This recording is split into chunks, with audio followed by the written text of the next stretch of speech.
तो बच्चों आज हम क्लास 10 में सर्किल के बारे में पढ़ेंगे। आप लोग बहुत कुछ जानते होंगे सर्किल के बारे में, लेकिन क्लास 10 में एनसीईआरटी बुक्स में जो भी सिलेबस दिया उसके अनुसार आज हम पढ़ेंगे सर्किल के बारे में। ये चैप्टर 10 है एनसीईआरटी बुक्स में, ठीक है। ये चैप्टर 10 में दिया गया है एनसीईआरटी बुक्स क्लास 10 में। तो सर्किल्स के बारे में आप लोग जानते हो कि चारों तरफ गोलाकार आकार को शेप को ही सर्किल कहते हैं। उसमें परिभाषा एक और दिया गया बच्चों की, collection of points equidistance from a fixed point. ये क्या सर्किल क्या है?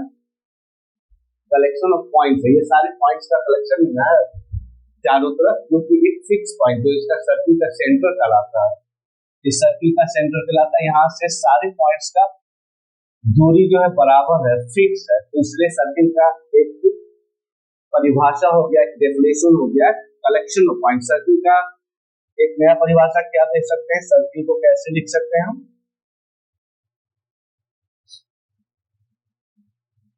एक कलेक्शन ऑफ पॉइंट्स लिख सकते हैं।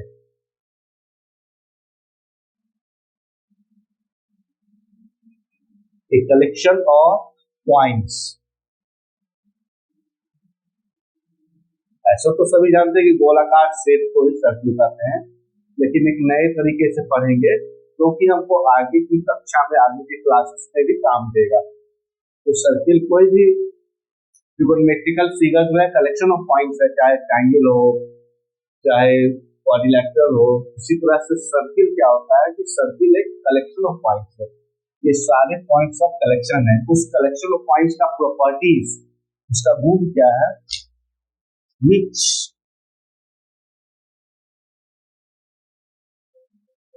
is equidistance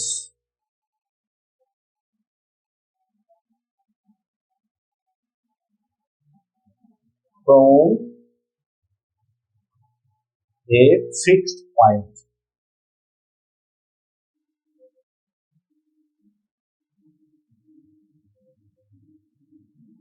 तो एक सर्किल क्या है? एक कलेक्शन ऑफ पॉइंट्स है which is equidistant।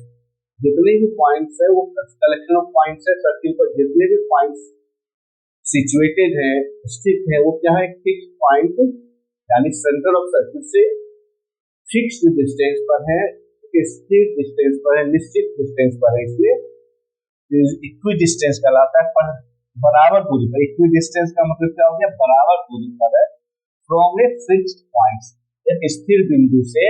ये स्थिर बिंदु जो सेंटर कहते हैं, इससे सारे पॉइंट्स का दूरी क्या है? ये पॉइंट्स का दूरी हो गया, ये पॉइंट्स का दूरी हो गया। ये जितने भी पॉइंट्स का दूरी है वो सारे बराबर है। इसलिए सर्किल का परिभाषा इस तरह से भी देखते हैं। अब सर्किल के बारे में जो जो टॉपिक दिया गया उसमें पहला दिया गया टेंजेंट ऑफ ए सर्किल। तो सर्किल का टेंजेंट क्या होता है ये देखना है। तो सर्किल का टेंजेंट होता है कोई भी लाइन या रेखा इसके एक पॉइंट को, मान लेते ये लाइन है, इसको P पर टच करते हुए जाती है, तो किसी एक पॉइंट पर ही टच करने वाली लाइन को हम टेंजेंट कहते हैं। ये सर्किल का एक टेंजेंट हो गया, इसको हम ए बी जैसे नाम दे दिए, ए बी। तो क्या हुआ? ए बी क्या हुआ? इस सर्किल को, इस सर्किल का सेंटर मान लेते O है, तो O सेंटर से जो भी सर्किल खींची गई उसके P बिंदु से, P पॉइंट से टच करते हुए कोई भी अगर एक रेखा क्रॉस करती है, ये भी लाइन क्रॉस करती है, जो मात्र इसके एक बिंदु पर टच करती है, तो उसको हम टेंजेंट कहते हैं। अगर ये रेखा, अगर ए बी रेखा अगर दो बिंदु से क्रॉस कर जाती है, मान लेते हैं ए बी अगर ऐसे क्रॉस कर जाती है, तो ये टेंजेंट नहीं होता क्योंकि दो बिंदु पर दो पॉइंट पर टच करती है। इसको तब सेकंड कहते हैं। अगर ये दो पॉइंट पर क्रॉस करते हुए निकल जाए तो ये सेकंड कहलाएगा, क्योंकि इसको इंटरसेक्ट करते हुए सर्किल के एक पार्ट को इंटरसेक्ट कर देती है, तो दो टुकड़ा में सर्किल को बांट देती है, तो ये टेंजेंट ना होकर के सेकंड हो जाता है। और यही इसी को अगर धीरे धीरे धीरे इस तरह से लाते जाए कि एक ही बिंदु पर टच करे, यानी कि ये और ये दोनों पॉइंट, अगर ये CD पॉइंट है तो ये धीरे धीरे अगर टेंजेंट को छोटा करते जाए, सेकंड को छोटा करते करते हम अगर ये इतना छोटा कर दे कि ये दोनों बिंदु, ये दोनों पॉइंट और साइड्स कर जाए, यानी कि एक दूसरे पर आ जाए, तो पॉइंट क्या हो जाएगा, P हो जाएगा। इसका मतलब है कि ये भी जो है एक ही पॉइंट पर क्रॉस करती है, तो उसको हम टेंजेंट करते हैं। अगर दो दो पॉइंट पर क्रॉस करती है सर्किल को तो सेकंड करते हैं। तो इस तरह से हम टेंजेंट के बारे में जान गए। टेंजेंट की खासियत क्या होता है कि एक पॉइंट से किसी भी सर्किल के एक पॉइंट पर हम एक ही सेकेंड टेंजेंट खींच सकते हैं, वो टेंजेंट नहीं खींच सकते हैं। ये हमेशा याद रखना चाहिए कि सर्किल के किसी भी पॉइंट से एक ही टेंजेंट खींच सकते हैं।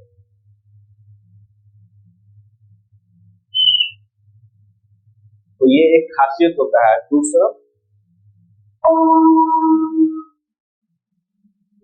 इसमें बच्चों एक एक्टिविटी दिया गया है जिसमें बहुत सारे एक सर्किल है, उसमें बहुत सारे सेकंड खींचे गए हैं, पैरेलली है, तो सेकंड खींचे गए हैं। इसी के पैरेलल खींचते खींचते ये 2 सेकंड जो है एक ही पॉइंट पर, इसको मान लेते हैं D, इसको मान लेते हैं D पर टच करता है। तो 1 सेकंड के पैरेलल केवल 2 ही टेंजेंट खींचे जा सकते हैं। किसी भी सेकंड के पैरेलल केवल 2 ही ये टेंजेंट खींचे जा सकते हैं। जैसे ये PQ मेरा क्या है, सेकंड है, जो PQ सेकंड है, सारे सेकंड पैरेलल है, तो इस एक पैरेलल सेकंड, ये सारे सेकंड पैरेलल है, तो PQ के पैरेलल केवल 2 ही टेंजेंट खींचे जा सकते हैं। इस एक्टिविटी से केवल ये बताया गया है ना। और दूसरा एक्टिविटी क्या किया है कि एक जैसे कि खींचा गया ये सर्किल है जिसमें कि स्पॉट की तरह लगा हुआ पूरा, तो ये जब घूमती है, जब ये चक्का, ये व्हील घूमती है तो एक टेंजेंट पर ही घूमेगी। ये जब व्हील घूमेगी तो ये हमेशा टेंजेंट को, ये टेंजेंट है PQ, तो ये व्हील जब भी चलेगी तो टेंजेंट पर ही टच करते हुए चलेगी। ये 2 एक्टिविटी हमको ध्यान रखना है, कुछ खास नहीं है, ठीक है ना। पहला एक्टिविटी में बताया गया कि किसी भी सेकंड के पैरेलल केवल 2 ही टेंजेंट खींचे जा सकते हैं, एक इधर से टच करते हुए, इधर से टच करते हुए। मान लेते हैं कि अगर एक सर्किल लिए और एक सेकंड ऐसे खींच लिए हम, कोई भी सेकंड है PQ, तो इसके पैरेलल खींचेंगे तो एक ये टच करते हुए जाएगी, एक इधर टच करते हुए जाएगी। 2 ही सेकंड हो सकते हैं ये टच, इसको भी कुछ नाम दे सकते हैं, DF, EG। तो ये PQ के सेकंड के पैरेलल DF और PQ EG 2 ही सेकंड खींचे जा सकते हैं। ये एक्टिविटी बताया गया, तो ये कुछ खास नहीं, केवल ध्यान रखना है इसका।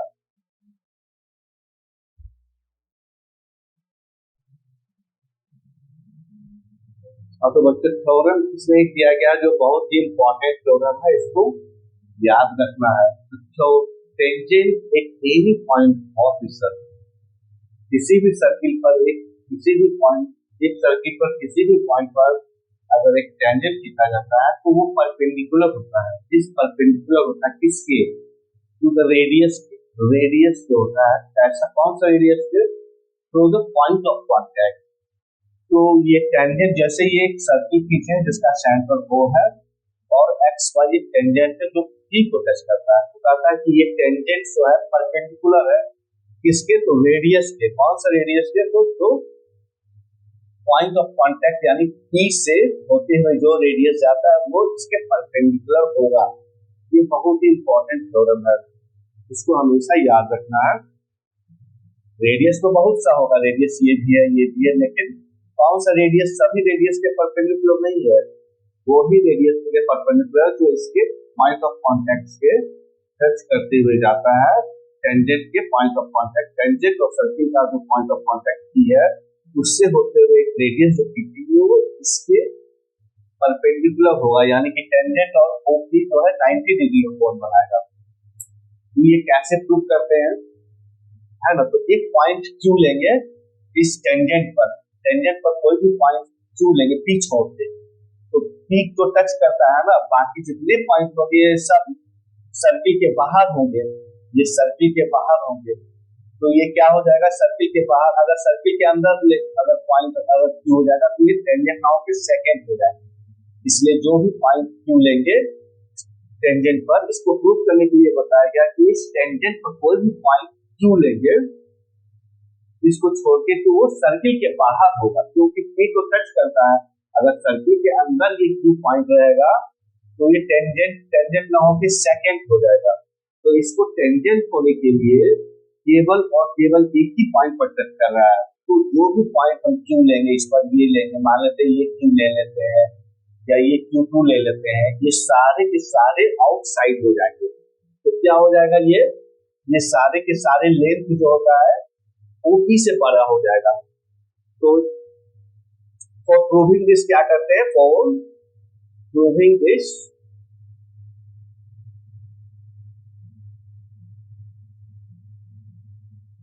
We select a point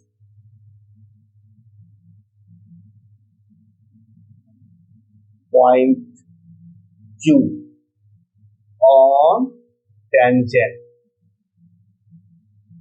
other than P, तो क्या हो जाएगा इस केस में जो भी पॉइंट अदर देन जो कि टेंजेंट पर है तो क्या हो जाएगा इन एवरी केस, तो इन एवरी केस क्या हो जाएगा OQ क्या हो जाएगा, OQ is greater than OP हो जाएगा, चाहे OQ1 भी लेंगे, OQ1 भी लेंगे, मान लीजिए OQ1 है तो ये भी बड़ा हो जाएगा OP से, यहाँ पर अगर OQ4 इसको 4 मान लेते हैं तो वो भी क्या हो जाएगा OQ4 भी ग्रेटर देन OP हो जाएगा, क्योंकि ये सारे के सारे टेंजेंट सर्किल के आउटसाइड है, तो सर्किल के आउटसाइड कोई भी पॉइंट लेंगे तो क्या हो जाएगा रेडियस से बढ़ जाएगा, ये तो रेडियस सबसे छोटा है, तो इस तरह से क्या होता है कि परपेंडिकुलर क्या होता है, कोई भी परपेंडिकुलर शॉर्टेस्ट डिस्टेंस होता है, परपेंडिकुलर मान लेते हैं कि अगर कोई ढांचा हम दिया गया है तो इस पर परपेंडिकुलर क्या होता है, इस पर बहुत सारे लाइन खींचेंगे, इस पर ऐसे ऐसे ऐसे कुछ भी लाइन खींचेंगे तो शॉर्टेस्ट डिस्टेंस जो होगा वही परपेंडिकुलर कहलाता है, तो परपेंडिकुलर का एक कॉन्सेप्ट होता है कि shortest distance from the point two the base, कोई भी पॉइंट से परपेंडिकुलर जब खींचेंगे तो ये शॉर्टेस्ट डिस्टेंस होता है, अगर इससे ये खींचे या ये खींचे या ये खींचे सारे के सारे बड़े पॉइंट हो जाते हैं, बड़ा डिस्टेंस होते हैं परपेंडिकुलर से, तो परपेंडिकुलर क्या होता है किसी भी पॉइंट से अगर परपेंडिकुलर एक बेस पर एक हॉरिजॉन्टल लाइन पर किसी भी पॉइंट से, एक कॉन्सेप्ट इस पर कैसे प्रूव किया गया, किसी भी हॉरिजॉन्टल लाइन से अगर ये पॉइंट P मान लीजिए तो इस पे शॉर्टेस्ट डिस्टेंस होगा वही परपेंडिकुलर कहलाएगा, बाकी ये लाइन शॉर्टेस्ट डिस्टेंस नहीं है, तो ये सारे पॉइंट्स 90 डिग्री से बड़े छोटे होंगे या बड़े होंगे, तो इसी कॉन्सेप्ट को यहाँ इस्तेमाल किया गया इसको प्रूव करने में कि टेंजेंट जो होता है परपेंडिकुलर होता है इससे, तो पॉइंट ऑफ कांटेक्ट से जो रेडियस खींचते हैं उसके परपेंडिकुलर होता है, क्योंकि OP जो है शॉर्टेस्ट डिस्टेंस है किसी भी अगर अलग पॉइंट से OP जो है OP के अलावा कोई भी पॉइंट खींचते हैं इस पर तो क्या होता है सारे बड़े हो जाते हैं OP से, इसलिए OP इज द शॉर्टेस्ट, तो यहाँ लिखेंगे क्या लिखेंगे बच्चे, यहाँ पर क्या लिखेंगे इस तरह से हम बता सकते हैं, तो OP क्या होता है, OP is the shortest distance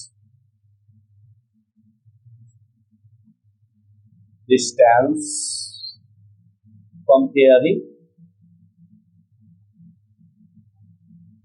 to other point कौन सा पॉइंट taken on tangent, तो टेंजेंट पर जो भी पॉइंट लेंगे P छोड़ के तो क्या हो जाएगा सर्किल के बाहर होगा, क्योंकि ये तो सर्किल को टच करता है, जो भी पॉइंट लेंगे सर्किल के बाहर होगा, तो ये सारे के सारे रेडियस से बड़े हो जाएंगे, तो रेडियस जो पॉइंट ऑफ कांटेक्ट है वो सबसे छोटे हैं, तो इस थ्योरम को इस कॉन्सेप्ट को यूज करके क्या शॉर्टेस्ट डिस्टेंस के थ्योरम को यूज करते हुए ओपी क्या हो जाता है, OP is the shortest distance. तो ओपी क्या है, ओपी परपेंडिकुलर हो जाएगा किसके, तो टेंजेंट एक्स वाई के। तो इसको नॉर्मल भी बोलते हैं, इसको पॉइंट ऑफ कॉन्टेक्ट टेंजेंट का नॉर्मल भी बोलते हैं, इसलिए ओपी को क्या करते हैं, टेंजेंट का नॉर्मल भी करते हैं। तो हमको याद रखना है जब टेंजेंट एक एनी पॉइंट ऑफ सर्किल कोई भी टेंजेंट खींचेंगे तो पॉइंट ऑफ कांटेक्ट से जो रेडियस खींचा जाएगा वो टेंजेंट के परपेंडिकुलर होगा। मान लेते हैं कि हम दूसरा टेंजेंट ये खींचते हैं तो इसका पॉइंट मान लेते हैं ये एस है, यहाँ से यहाँ जो ओ एस होगा, ये ओ एस जो होगा परपेंडिकुलर हो जाएगा इस टेंजेंट के। अगर ये टेंजेंट का नाम दे देते हैं, उसमें नाम दे देते हैं ए बी, तो ए भी परपेंडिकुलर हो जाएगा। तो आशा है कि बहुत इजी चीज समझ में आ गया होगा। एक सर्किल में कितने टेंजेंट्स हो सकते हैं, तो हर एक पॉइंट पर सर्किल के हमको याद रखना है बच्चों के हर एक पॉइंट्स पर एक हम टेंजेंट खींच सकते हैं। सर्किल के हर एक पॉइंट्स पर हम एक टेंजेंट खींच सकते हैं, ये याद रखना है। तो इसमें कितने पॉइंट्स हो सकते हैं, तो किसी भी छोटा सा भी एक लाइन है तो इसमें इंफिनिटी पॉइंट्स होगा, क्योंकि पॉइंट्स का ना कोई एरिया होता है, ना ब्रेथ होता है, ना लेंथ होता है, ना लंबाई चौड़ाई मोटाई, कुछ भी नहीं होता। इसलिए अगर हल्का सा भी हम ऐसे कर दिए तो इसमें इंफिनिटी पॉइंट हो जाएगा। तो इतना बड़ा सर्किल में कितना हो जाएगा, इंफिनिटी पॉइंट्स हो जाएगा। तो हर एक पॉइंट्स पर एक टेंजेंट खींच सकते हैं। अगर यहाँ पर एक पॉइंट ले तो हम एक टेंजेंट हो गया, यहाँ पर दूसरा पॉइंट है तो दूसरा टेंजेंट हो गया। इस तरह से जितने पॉइंट्स है उतना टेंजेंट खिंचाएगा। इसका मतलब क्या होता है, हमको समझ जाना चाहिए कि how many tangents can circle है, तो infinity tangents can be drawn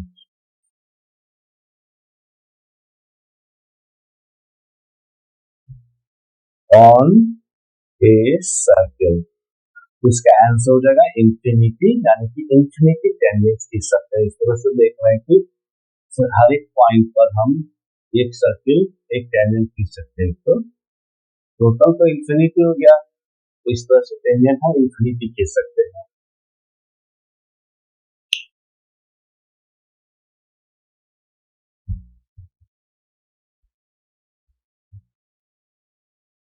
दूसरा क्वेश्चन है बच्चों, fill in the blanks a tangent to a circle. So पहला क्वेश्चन क्या है बच्चों, a tangent to a circle intersect in dash points.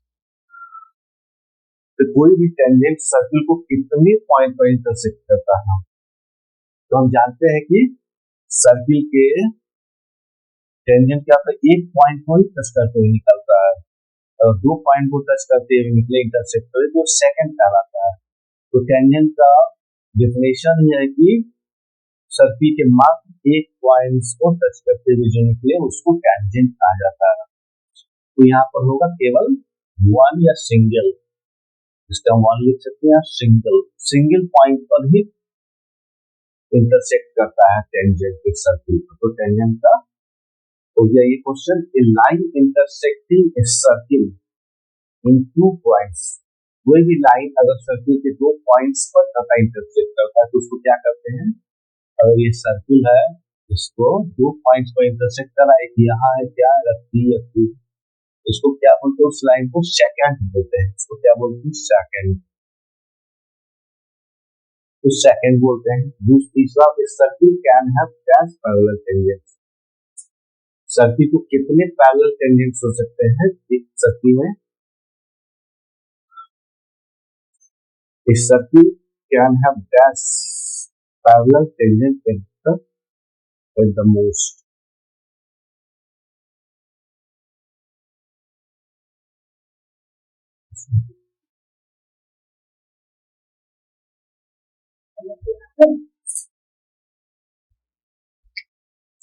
तीसरा क्वेश्चन क्या बच्चों, फिल इन द ब्लैंक्स में इस circle can have dash parallel tangents at the most. एक सर्किल में कितने पैरेलल टेंजेंट्स हो सकते हैं, तो यहाँ पर दो आंसर होगा, क्योंकि हर एक सर्किल में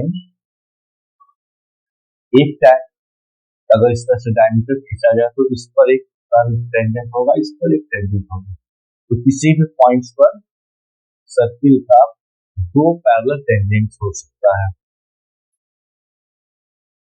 तो इस पर देखें, इस तरह से एक सर्किल क्या है, maximum 2 parallel tangents at the most हो सकता है। तो फिर हर एक पॉइंट्स का एक सर्किल पर हर एक पॉइंट्स पे अपोजिट एक पॉइंट्स होगा, दोनों एक दूसरे पर पैरेलल टेंजेंट्स खींच सकते हैं। तो यहाँ आंसर 2 करेक्ट होगा।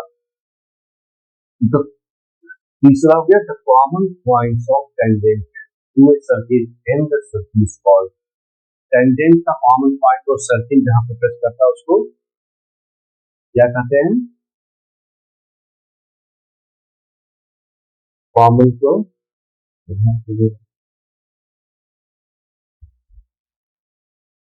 चौथा क्वेश्चन था, the common point of tangent to a circle and the circle is called point of contact होता है।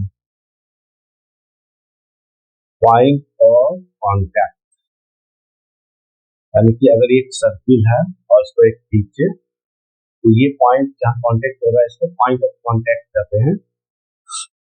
तो यही पूछ रहा है तो कॉमन पॉइंट, उस कॉमन पॉइंट को क्या कहते हैं जो कि टेंजेंट ऑफ सर्किल और सर्किल से टच करता है। तो ये टेंजेंट है और ये सर्किल का कॉमन पॉइंट है, पॉइंट ऑफ कांटेक्ट। इस पी को कहते हैं फिगर एक्स वाली है और पी पॉइंट ऑफ कांटेक्ट है, तो इसको टच करने वाले कॉमन पॉइंट को सर्किल और टेंजेंट के टच करने वाले पॉइंट को पॉइंट ऑफ कांटेक्ट कहते हैं। इस तरह से ये क्वेश्चन खत्म हो गया।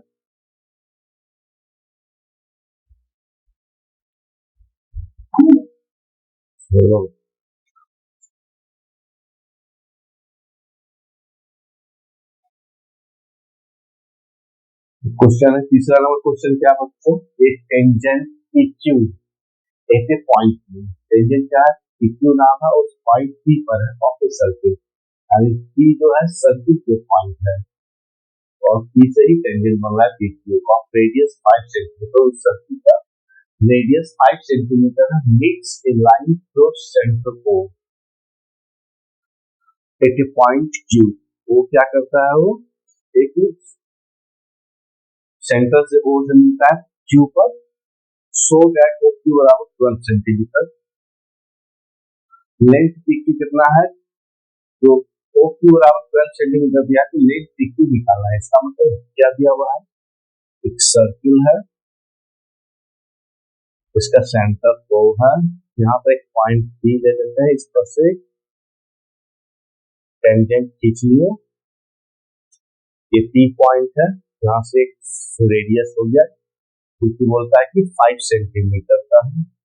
यहाँ पर एक Q पॉइंट लेते हैं, इस पर एक मीट करता है एक लाइन OQ है ना, तो OQ का वैल्यू दिया है 12 सेंटीमीटर, यहाँ क्या दिया 12 सेंटीमीटर, यही दे रहा है।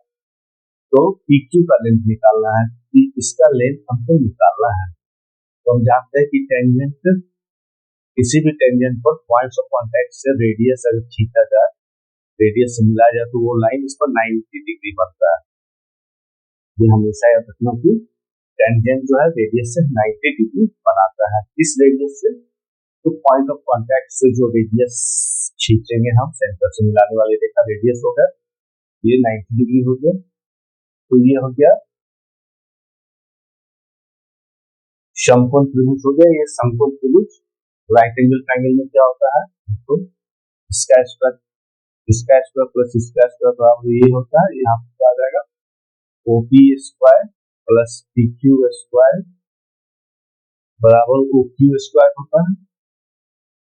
हमको निकालना है PQ निकालना है, तो PQ स्क्वायर बराबर क्या हो जाएगा, OQ square minus OP square. तो OQ स्क्वायर क्या दिया है, OQ स्क्वायर का 12 गुना 12 यानी 12 स्क्वायर, OP स्क्वायर को 5 सेंटीमीटर दिया है, तो 5 गुना 5 स्क्वायर, ये निकल जाएगा PQ स्क्वायर इतना सेंटीमीटर। तो PQ क्या हो जाएगा, इस पर रूट दे देंगे, तो 144 माइनस 25 यानी कि 119 हो जाएगा। उतना सेंटीमीटर हो जाएगा, यही आंसर हो जाएगा। तो समझ में आ गया होगा कि बहुत आसान है, केवल इसको याद रखना है एक कॉन्सेप्ट, पॉइंट ऑफ कॉन्टैक्ट से जो हम रेडियस खींचेंगे टेंजेंट पर, तो टेंजेंट पर रेडियस जो रेडियस का लाइन जो 90 डिग्री बनाएगा, तो ये हो जाएगा समकोण त्रिभुज होगा, समकोण त्रिभुज यानी 90 डिग्री इसका एक कोण हो गया, इसका a square plus a square a square का पाइथागोरस थ्योरम का यूज करके हम कोई भी एक का निकाल सकते हैं। चलो बच्चों, थ्योरम 10.2 सर्किल का एक थ्योरम है जो बहुत ही इंपॉर्टेंट है, इसको बहुत आसान समझना। The length of tangents drawn from an external point to a circle are equal। कहता है लेंथ ऑफ टेंजेंट्स जो है इक्वल होता है ऐसा टेंजेंट्स का जो एक ही एक्सटर्नल पॉइंट से, कोई भी एक्सटर्नल पॉइंट से, यहाँ पर ये समझिएगा बच्चे लोग कि कोई भी एक्सटर्नल पॉइंट से दो टेंजेंट्स खींचा जा सकता है। पहला तो ये चीज हमको जानना है कि कोई भी एक्सटर्नल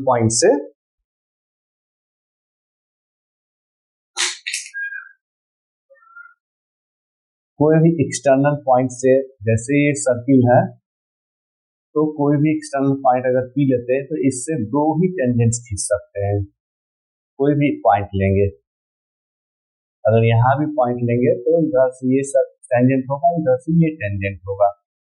तो हम किसी भी सर्किल में एक्सटर्नल पॉइंट से हम दो ही टेंजेंट खींच सकते हैं। वो भी बोलता है कि थ्योरम उसको प्रूव करना है कि the length of tangents drawn from an external point, एक बाय बिंदु से, एक्सटर्नल को बाय बोलते हैं हिंदी में, बाय बिंदु से टेंजेंट्स खींचेंगे तो दो टेंजेंट्स खिंचाएगा किसी भी सर्किल पर, और दोनों टेंजेंट्स का लेंथ इक्वल हो जाएगा, बराबर हो जाएगा।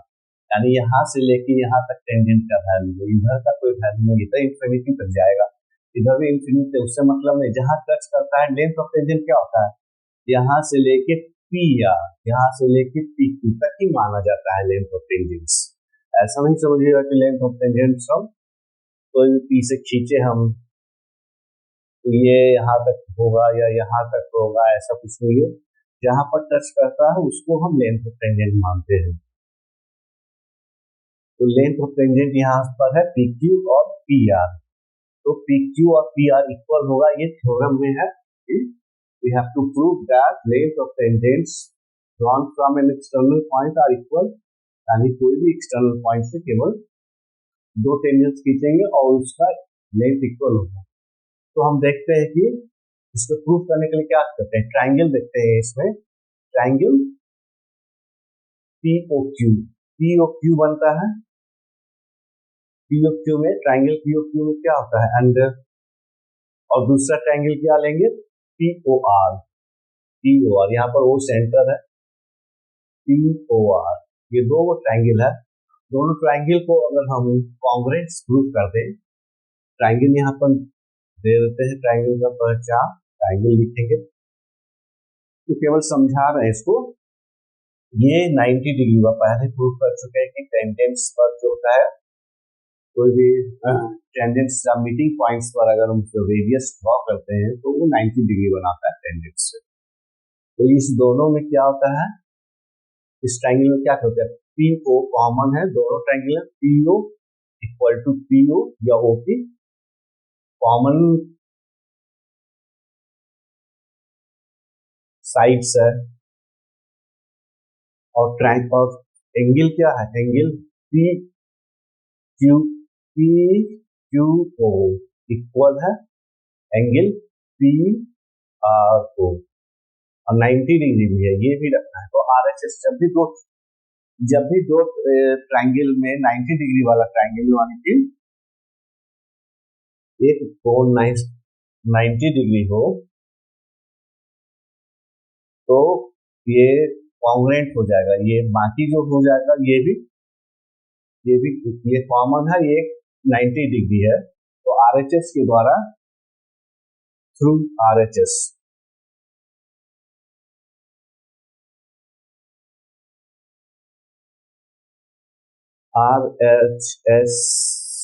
के द्वारा ये क्या हो जाएगा, बोथ कॉन्ग्रुएंट हो जाएगा, है ना।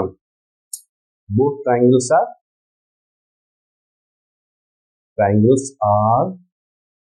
राइट हैंड साइड्स कहलाता है। अगर एक राइट एंगल ट्राइंगल है तो राइट एंगल ट्राइंगल में एक साइड इक्वल है और एक 90 डिग्री है, तो दोनों क्या हो जाएगा, कॉन्ग्रुएंट हो जाएगा। बोथ ट्राइंगल्स आर कॉन्ग्रुएंट, इसलिए क्या हो जाएगा, इसलिए पी आर बराबर so P Q equal to P R. यही प्रूव करना था, केवल ये समझाने के लिए बोल रहे हैं, बाकी ऐसे भी प्रूव कर सकते हैं, है ना।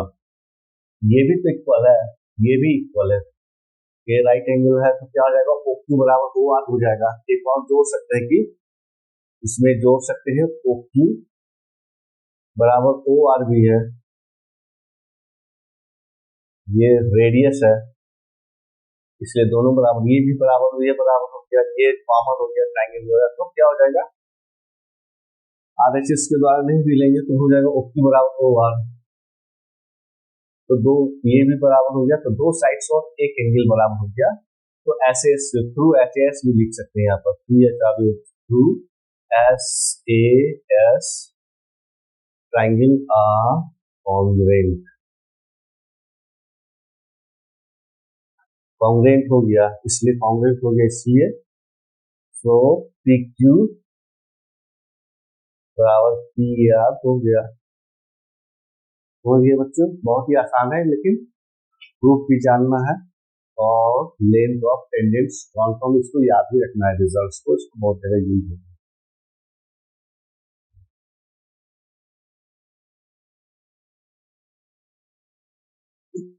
एक और एग्जाम्पल है जिसमें प्रूफ करना है बच्चों, prove that in two concentric circles chord of larger circle which touches the smaller circle is bisected at the point of contact। इसमें क्या करना चाह रहा है कि टू कॉन्सेंट्रिक सर्किल है, एक बड़ा वाला कॉन्सेंट्रिक सर्किल है C1 और एक छोटा वाला कॉन्सेंट्रिक सर्किल है, यानी कि दोनों का सेंटर एक ही है, वो C2 है, छोटा वाला बड़ा वाला है, which touches the, क्या कहता है कि the chord of the larger circle, बड़ा वाला सर्किल का ये कोड है, चूंकि ये अंदर दो पॉइंट्स पर मिलता है, तो सर्किल के अंदर मिलता है इसलिए कोड हो गया, और लेकिन ये अंदर वाला सर्किल के लिए टच करता है टू पॉइंट पर, इसलिए ये टेंजेंट हो गया भीतर अंदर वाले सर्किल के लिए C2 के लिए। तो ये तो दे दिया है, लेकिन which is bisected, इसको प्रूव करना है bisected at the point of contact। ये जो है P पर जो मिलता है छोटे वाला से, ये bisected यानी कि ये बराबर और ये बराबर हो जाता है। तो कोई भी कोड जो है कॉन्सेंट्रिक सर्किल में, दो कॉन्सेंट्रिक सर्किल रहे तो बाहर वाला सर्किल का कोई भी कोड जो अंदर वाले सर्किल से टच करता है, वो जिस पर भी टच करता है वो बाइसेक्टेड हो जाता है, यानी कि बराबर बराबर भागों में बढ़ जाता है। इसका मतलब कोई भी दो सर्किल लेंगे ऐसे करके, जिसका सेंटर कोई है, इसका कोड हम कोई भी कोड खींचेंगे जो इसको टच करते हुए, तो यहाँ पर जो होगा ये बराबर बराबर भागों में बांट देगा, ये इसका जहां पर भी अंदर वाले सर्किल से टच करता है।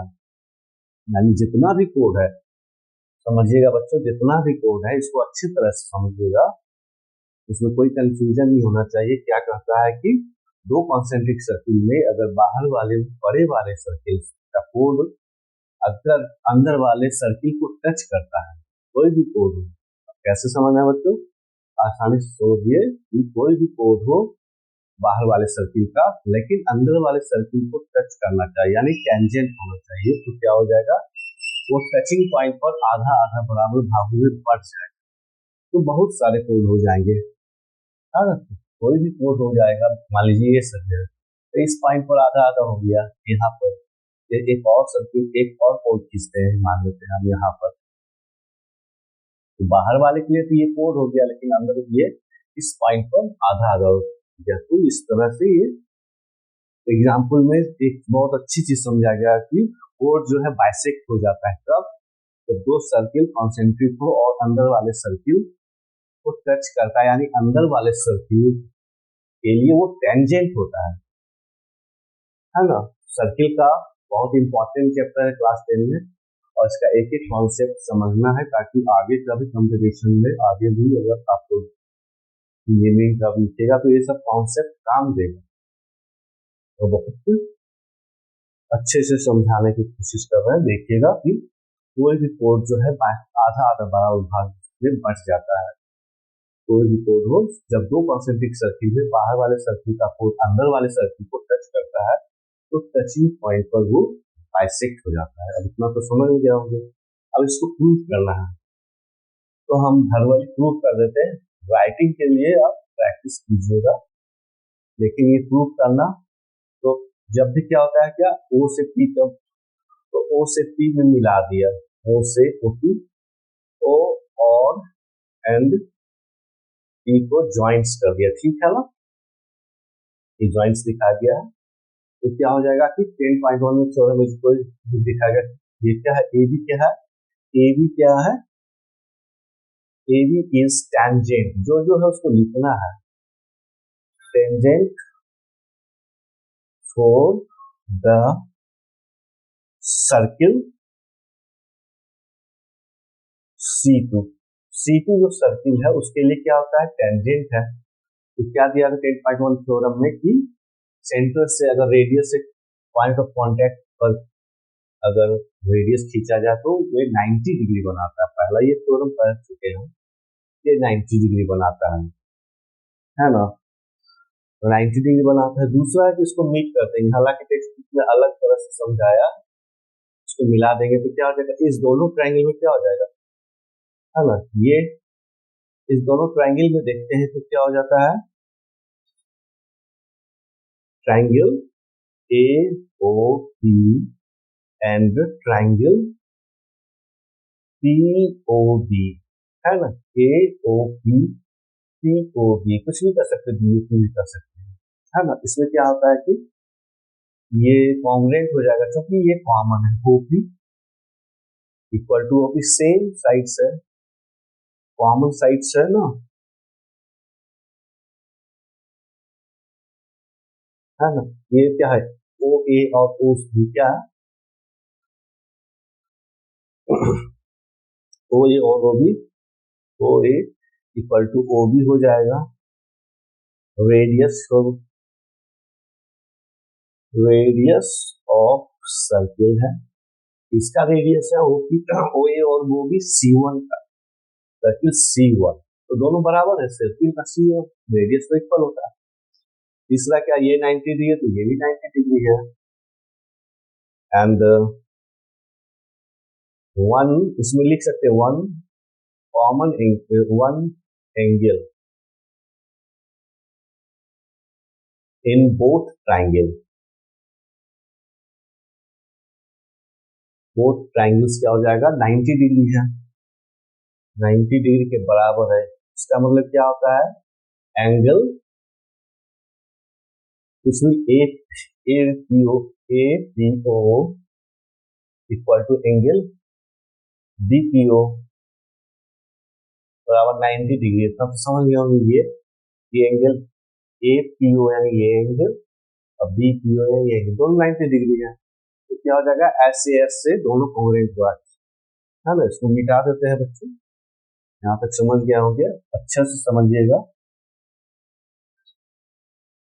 हेंस क्या लिखेंगे, hence both triangle are congruent. Congruent को हिंदी में क्या कहते हैं, कोई बच्चे जानते हैं, सर्वांगसम बोला जाता है। तो कॉन्ग्रुएंट यानी सब अंग समान, यानी कि इसका जो ये ट्रायंगल वही एंगल ये है। सब कॉन्ग्रुएंट करने का मतलब जो एंगल ये है ए ओ पी है वही बी पी ओ भी है। सो क्या हो जाएगा, सो क्या हो जाएगा, ए पी इसका साइड्स और इसका साइड्स बराबर हो जाएगा, बी पी या पी बी, प्रूफ हो जाएगा। अब बताइए कहाँ दिक्कत है, इसमें बताइए कितना अच्छा से समझाया, इसमें कहाँ कहाँ दिक्कत है, कमेंट कीजिएगा, है ना। एक बार और देख लेते हैं क्या कहता है थ्योरम में। एग्जाम्पल जो दिया गया, prove that in to concentric circle, जब भी टू कॉन्सेंट्रिक सर्किल है तो बाहर वाले के लिए जो भी कोड है, बाहर वाले के लिए तो बहुत सारे कोड होगा, लेकिन वैसा कोड जो कि अंदर वाले सर्किल को टच करके टेंजेंट हो जाता है, टचिंग पॉइंट पर बाइसेक्ट हो जाता है। एकदम बढ़िया से याद रखिएगा बच्चों लोग कि दो कॉन्सेंट्रिक सर्किल में बाहर वाले सर्किल में कोई भी कोड खींचेंगे जो कि अंदर वाले कोड को टच करें तो वो टचिंग पॉइंट पर बाइसेक्ट हो जाता है। इसी को प्रूव किए हैं, ये सर्किल बना लिए हैं, ये इसको यहाँ मिला दिए हैं। ये दो कॉन्सेंट्रिक सर्किल है, बाहर वाला C1 है, अंदर वाला C2 है। यहाँ से क्या होता है, ये कोड है, ये भी कोड है बाहर वाले के लिए, लेकिन पीक पर टच हो जाता है C2 पर, अंदर वाले सर्किल पर, तो ये इसके लिए टेंजेंट हो गया, ये भी टेंजेंट हो गया C2 के लिए, ये भी कॉर्ड हो गया C1 के लिए। तो जब भी टच करता है तो टचिंग पॉइंट पर ये बाइसेक्ट हो जाएगी, AP बराबर PB हो गया। तो इसमें दोनों सर्किल, दो ट्रायंगल को कॉन्ग्रुएंट प्रूव कर देते हैं, क्योंकि ये 90 डिग्री होता है। पहले थ्योरम बता चुके हैं कि कोई भी टेंजेंट, पहले थ्योरम क्या बताया था कि कोई भी टेंजेंट हो अगर इसके सेंटर से रेडियस ऐसे तो ये 90 डिग्री हो जाता है ना, 90 डिग्री पर ही गिरेगा वो। कोई भी टेंजेंट हो अगर उसके टचिंग पॉइंट से रेडियस खींचा जाता है तो वो 90 डिग्री होता है। तो इसी पर आधार पर ये 90 डिग्री हो गया, ये कंफर्म हो गया। बाकी ये दोनों को प्रूव करने के लिए A बराबर OB है, ये कॉमन, OP दोनों के लिए कॉमन है, और ये 90 डिग्री है दोनों के लिए। तो दोनों ट्रायंगल AOP और POB क्या हो गया, कॉन्ग्रुएंट हो गया, सर्वानुक्षम हो गया। सो AP बराबर PB हो गया, है ना। तो उम्मीद है कि आप लोग अच्छे से समझ गए होंगे।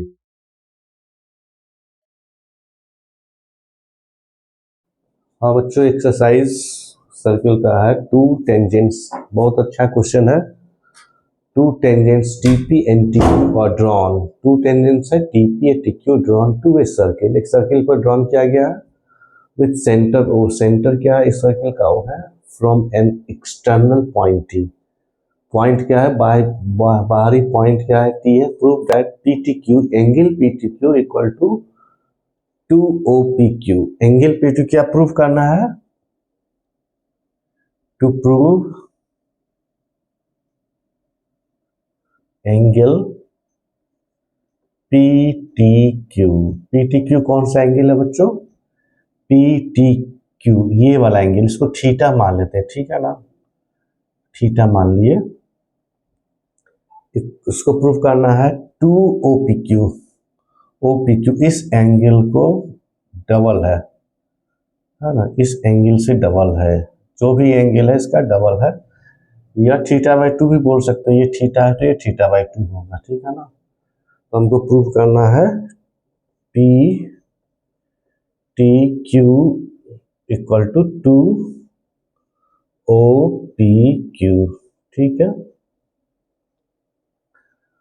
तो इस समूचा कंस्ट्रक्शन दिया गया है, जो डायग्राम दिया गया है इसमें।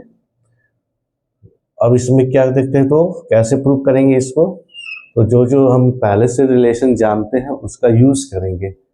पहले से रिलेशन क्या जानते हैं कि कोई भी एक्सटर्नल पॉइंट से अगर टेंजेंट्स खींचा जाता है तो कोई भी एक एक्सटर्नल पॉइंट से टेंजेंट्स, दो ही टेंजेंट्स खींचा जा सकता है सर्किल में, और दोनों इक्वल हो जाएगा, यानी कि TP बराबर PQ हो जाएगा। तो क्या लिख सकते हैं, चूंकि इस सर्किल में ट्रायंगल लेते हैं, एक ट्रायंगल क्या है PTQ है, PTQ है ना। ट्रायंगल PTQ में क्या है, PT या बराबर TQ है। इसका मतलब क्या होगा कि इसको लिख सकते हैं, triangle PTQ is isosceles triangle, समद्विबाहु त्रिभुज हो गया, आइसोसेलेस बोलते हैं, आइसोसेलेस ट्रायंगल हो गया।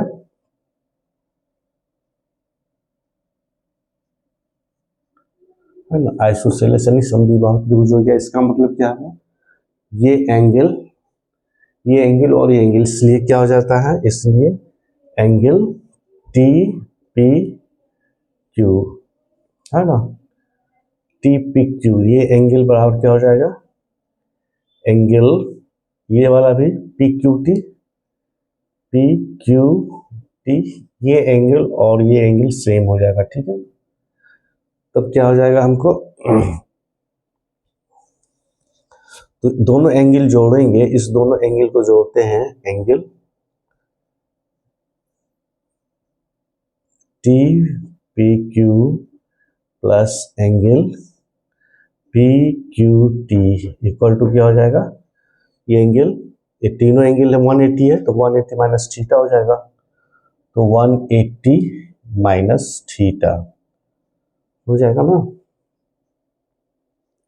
ये दोनों एंगल को जोड़ेंगे तो क्या हो जाएगा, 180, ये दोनों का जोड़ 180 माइनस थीटा हो जाएगा, इस 180 में थीटा घटा देंगे तो केवल एंगल टी पी क्यू, इसलिए टी पी क्यू क्या हो जाएगा, टी पी क्यू बराबर इसका हाफ हो जाएगा, यानी कि इसको लिख सकते हैं हम हाफ 180 माइनस थीटा हो जाएगा ए।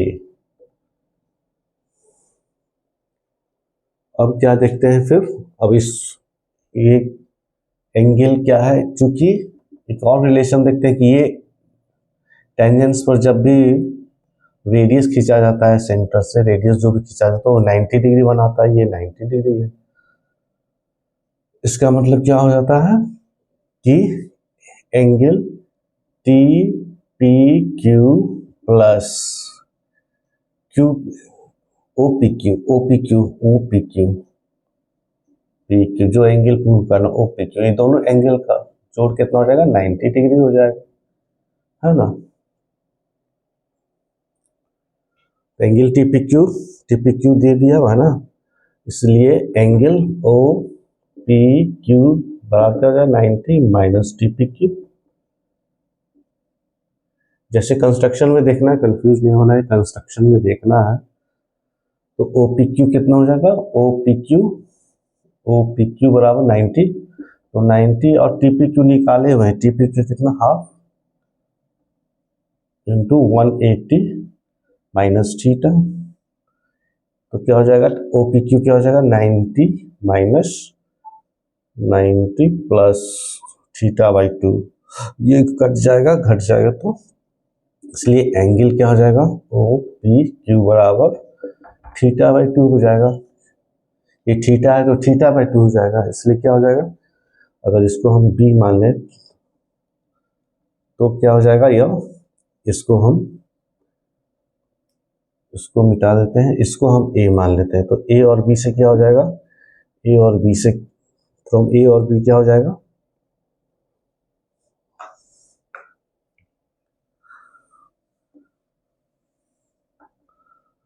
तो फ्रॉम ए और बी से क्या हो जाएगा, from A and B angle P T Q बराबर 2 angle O P Q, prove हो गया ना।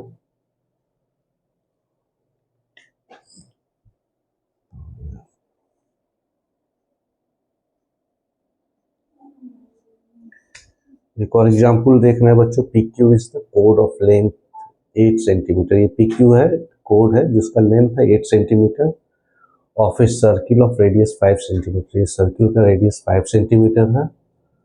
The tangents at P Q intersect, P Q का टेंजेंट्स यहाँ पर मीट कर रहा है, तो इंटरसेक्टेड पॉइंट ही लिख रहा है, find the length T P, तो टी पी का लेंथ हमको इसका लेंथ निकालना है, ठीक है ना। तो कैसे निकलेगा लेंथ इसका, यहाँ से इसको एक एंगल बाइसेक्टर केवल खींचे हैं, ये मान के इस एंगल बाइसेक्टर खींचे हैं, तो क्या हो जाएगा इसमें, ये एंगल इक्वल है,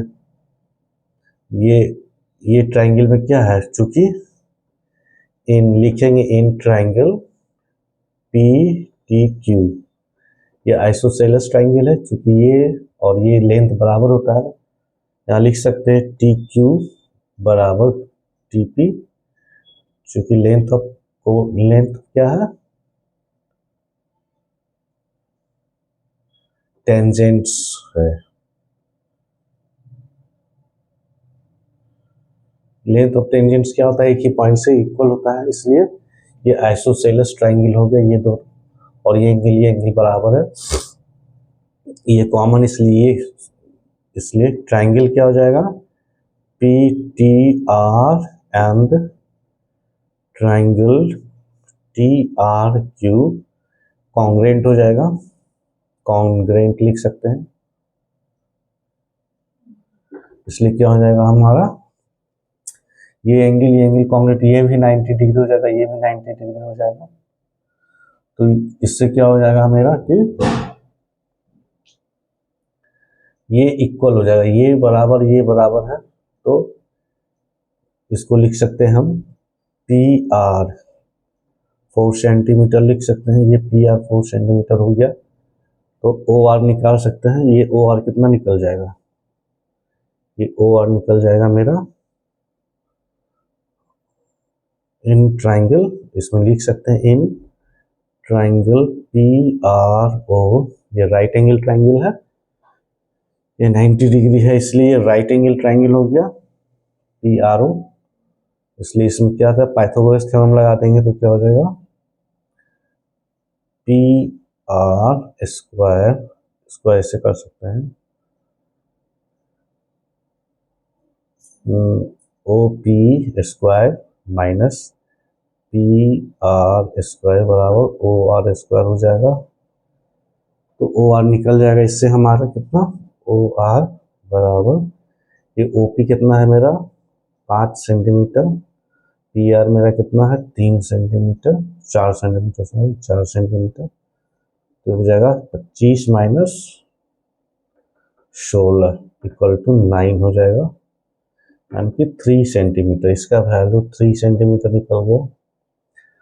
तो इतना निकलने के बाद मेरा तो लंबाई निकलना है पीटी का, तो इस ट्रायंगल में है तो एक यहाँ पर सिमिलरिटी का यूज किया है, सिमिलरिटी ऑफ ट्रायंगल का यूज किया है ना, इतना तो नोट कर लीजिएगा।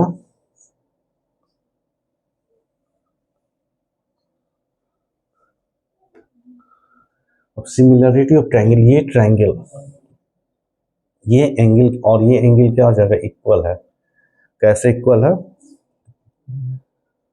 तो ये एंगल और प्लस ये एंगल कितना हो जाएगा 90 के बराबर हो जाएगा, ये एंगल भी 90 है, ये एंगल भी 90 है, ठीक है ना। चूंकि देखना है यहाँ पर एंगल कौन सा एंगल, तो P T R plus T P R angle ये 90 के बराबर हो जाएगा, क्योंकि इस ट्रायंगल में ये एंगल पी टी आर मतलब कौन एंगल है, ये एंगल पी टी आर ये एंगल है, टी पी आर कौन एंगल है, ये एंगल, तो ये दोनों मिलकर 90 हुआ, चुकी ये 90 डिग्री है, समझ में आ रहा है। अब दूसरा कंडीशन में क्या हो जाएगा मेरा एंगल, ये एंगल क्या लिखे थे हम टी पी आर प्लस ये एंगल को क्या लिख सकते हैं आर पी ओ, ये भी 90 डिग्री है, क्योंकि ये दोनों पूरा 90 डिग्री है, जब भी कोई रेडियस को खींचा जाएगा इंटरसेक्टिंग पॉइंट पर टेंजेंट्स के तो 90 डिग्री होता है, ये याद रखना है। तो ये दोनों 90 डिग्री हो गए, ये भी बी मान लेते हैं, तो ये ए मान लिए, ये बी मान लिए, तो इसमें क्या है कॉमन है, यहाँ टीपीआर, यहाँ भी टीपीआर है, यहाँ भी टीपीआर है ना, तो इसको टीपीआर ये दोनों बराबर हो जाएगा, तो ये दोनों बराबर हो गया angle P T R plus angle T P R बराबर angle T P R plus R P O, इसका मतलब टी पी आर इसमें है दोनों में, यानी पी टी आर बराबर आर पी हो जाएगा, यानी पी टी आर ये एंगल पी टी आर है, आर पी ये दोनों एंगल क्या हो जाएगा बराबर हो जाएगा, मान लेते हैं ये थीटा है तो ये भी थीटा हो जाएगा, है ना। और ये एंगल 90 डिग्री, एंगल 90 डिग्री, तो इस ये दोनों ट्रायंगल क्या हो जाएगा सिमिलर हो जाएगा, है ना। आप चूंकि दो गो एंगल बराबर, तीनों एंगल बराबर हो गया, इसमें ये भी थीटा है, ये भी थीटा, ये 90 है, ये 90 है, ये कॉमन है, ये कॉमन है, साइड्स कॉमन है, तो ए से क्या हो जाएगा आर एच एस, तो दोनों ट्रायंगल टी पी आर और ट्रायंगल एंड ट्राइंगल PRO, क्या हो जाएगा, दोनों सिमिलर हो जाएगा, क्योंकि ये 90 डिग्री, ये एंगल भी बराबर है और ये साइड्स कॉमन है, तो RHS में तो दोनों राइट एंगल ट्राइंगल है, इसलिए both are right angle triangle, right angle triangle है।